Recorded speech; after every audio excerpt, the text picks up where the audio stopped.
இன்றைக்கி நம்ம தேங்காய் யூஸ் பண்ணி சுவையான பால்கோவா எப்படி செய்யலாம்னு பார்க்கலாம் வாங்க. கடாய் வச்சுக்கலாம். நான் 1/2 லிட்டர் மில்க் எடுத்திருக்கேன்.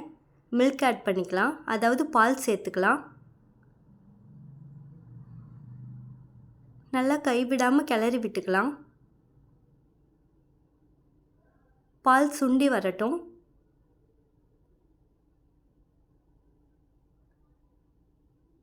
இந்த ஸ்டேஜில் நான் 1.5 கப் சுகர் எடுத்திருக்கேன்.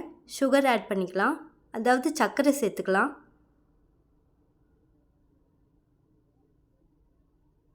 நல்லா கலந்து விட்டுக்கலாம். கைவிடாமல் கலந்து விடலாம். நான் ஒரு தேங்காய் எடுத்திருக்கேன். தோல் நல்லா சீவிட்டு துருவி எடுத்திருக்கேன். அதை நான் இப்போ சேர்த்துக்க போகிறேன். நல்லா கிளறி விட்டுக்கலாம். நீங்கள் மிக்சியில் போட்டு அரைச்சிக்கிறதா இருந்தாலும் அரைச்சிக்கலாம். கைவிடாமல் கிளறி விட்டுக்கிட்டே இருக்கலாம்.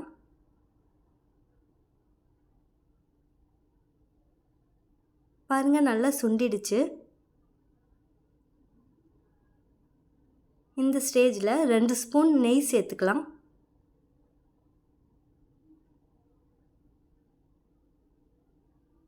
நல்லா கலந்து விட்டுக்கலாம். ரெடி ஆகிடுச்சு. இப்போது பிளேட்டில் ட்ரான்ஸ்ஃபர் பண்ணிடலாம். இது போல் நல்லா தட்டி விட்டுக்கலாம். கொஞ்ச நேரம் ஆறட்டும்.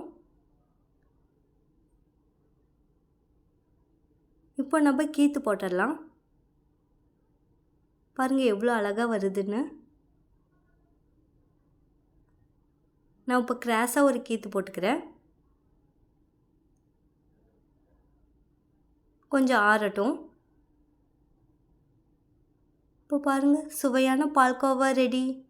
மறக்காமல் ட்ரை பண்ணி பாருங்கள். இந்த வீடியோ உங்களுக்கு பிடிச்சிருந்தா லைக் பண்ணுங்கள், கமெண்ட் பண்ணுங்கள், ஷேர் பண்ணுங்கள். மறக்காமல் மேட்டூர் சமையலுக்கு சப்ஸ்கிரைப் பண்ணிவிடுங்க.